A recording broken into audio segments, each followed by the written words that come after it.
Boa noite, eu sou Antônio Caetano e você está no Café nas Nuvens. E este é mais um vídeo da playlist Veriverse. Vamos continuar falando da via contemplativa. Só para recordar, né? Quer dizer, Veriverse é onde eu trato do que eu considero as duas vias do conhecimento metafísico, as duas vias da metafísica. A via contemplativa, ver o mundo, e a via introspectiva, ver-se, ver a si mesmo, conhecer os seus processos, etc, etc. E, por hipótese, assumo que deve existir, tem de existir uma correlação entre esses dois caminhos e os resultados que a gente alcança por esses dois caminhos, né? No primeiro vídeo, no vídeo anterior, começamos a falar sobre a via contemplativa, eu parti do princípio óbvio, que me parece a primeira coisa que a gente percebe do mundo é que tudo é finito. Todas as coisas, todos os processos, tudo é finito, né? Há diferentes durações, diferentes processos, etc, etc. Mas tudo começa e acaba, né?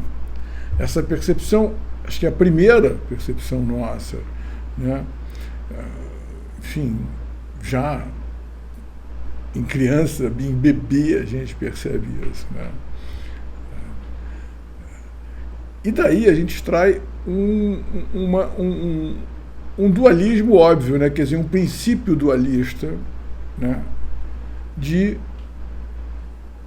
fim, começo e fim, 0 e 1, aliás, 1 e 0, né? Começa, acaba, ser e não ser, enfim, sim e não. Quer dizer, todo esse processo binário que hoje a gente está, até por conta desse mundo digital em que a gente vive, já a gente se acostumou com essa ideia, mas essa ideia é primaríssima, essa ideia, inclusive se a gente estuda aí as filosofias antigas, etc, etc, a gente percebe que isso está na base primária até das mitologias, etc. Enfim, a gente extrai essa ideia, mas a gente também percebe, embutido nesse princípio binário, um princípio ternário, porque entre o começo e o fim existe um meio, uma duração. E essa duração é que, de certo modo, nos interessa. Essa duração é que corresponde à existência das coisas, não é? As coisas como elas são. As coisas se distinguem e se apresentam como durações, não é? Assim, tudo tem uma duração, e essa duração caracteriza as coisas, ou cada coisa, não é? Quer dizer assim, aí o dia tem 24 horas, a noite tem, não sei, tem 12, supostamente, né? Sabe? Um ano, a hora, a vida, sabe? A vida de um gato, a vida de um cachorro, a vida de um homem, né? A gente começa, as plantas, os processos, a gente começa a perceber que tudo envolve durações. E processos também internos, né? Diferentes processos que vão se relacionando entre si, né? Então, outra coisa que a gente percebe é esse caráter relacional do mundo, não é? Que está ligado a uma outra coisa que eu falei ontem também, ontem não, mas de qualquer modo, no vídeo anterior, né? Que a gente, desse caráter finito da nossa existência, de todas as existências que estão ao nosso redor, a gente é levado a concluir que tudo é contingente, que nada é necessário, nada existe porque tem que existir, porque quer existir, né? As coisas são contingentes. O mundo, Quer dizer assim, na verdade, e aí essa contingência aponta, como eu já disse em outras ocasiões também, aponta para uma liberdade intrínseca de todo esse universo finito. Esse mundo, ele é, por definição, livre, justamente porque nele nada é necessário, não é? Agora, é claro que a gente se começa a refletir, a gente diz assim, mas peraí, mas tem coisas que são necessárias. A gente não pode confundir seres necessários, quer dizer, necessários no sentido de autossuficientes, capazes de dar conta da sua própria existência, né? Se autogerar, se autodefinir o seu momento de fim, se é que terá um fim, já que se eu posso determinar minha própria existência, muito provavelmente eu não terei nem fim, não é? Porque se eu posso determinar a minha existência, não, jamais determinarei o meu fim, né? Logo, quer dizer, esse ser a gente não reconhece ao nosso redor.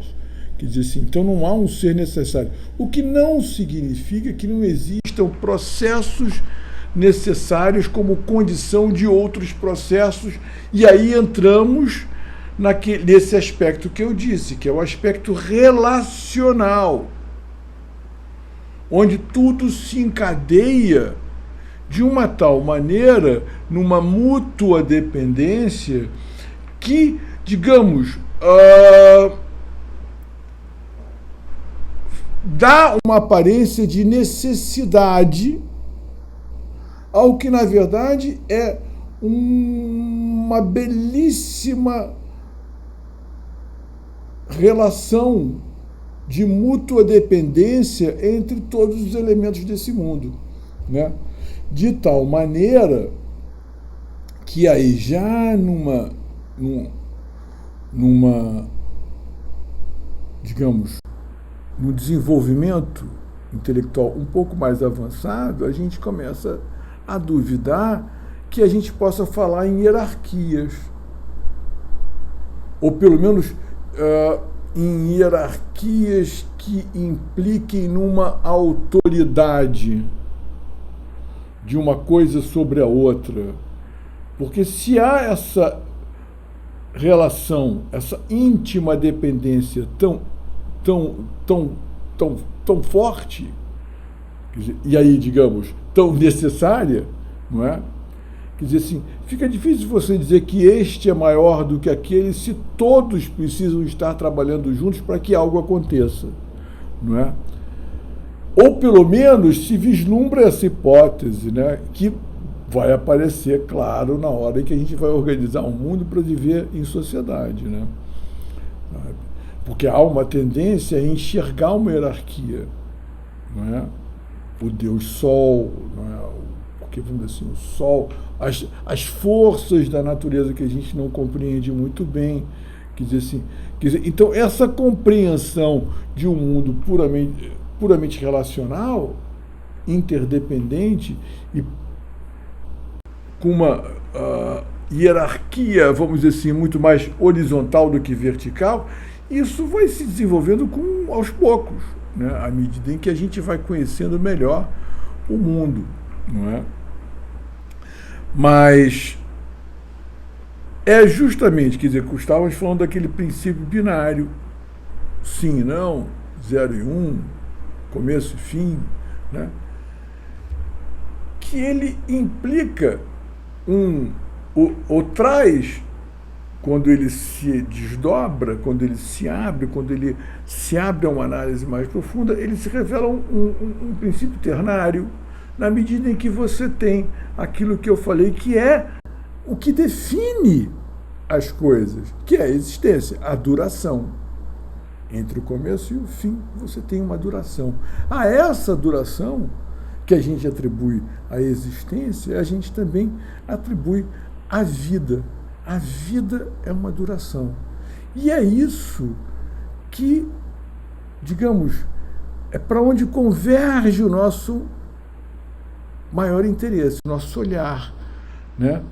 Quer dizer assim, é onde se debruçam, para onde convergem todas as ciências, é para onde converge o nosso olhar, é ver o desenrolar das coisas, né? O desenvolvimento delas, a apreciação disso é que produz o nosso conhecimento do mundo, não é? Quer dizer assim, é para isso que a nossa inteligência se volta, para conhecer os processos do mundo, né? Como é que as coisas se desenvolvem, né?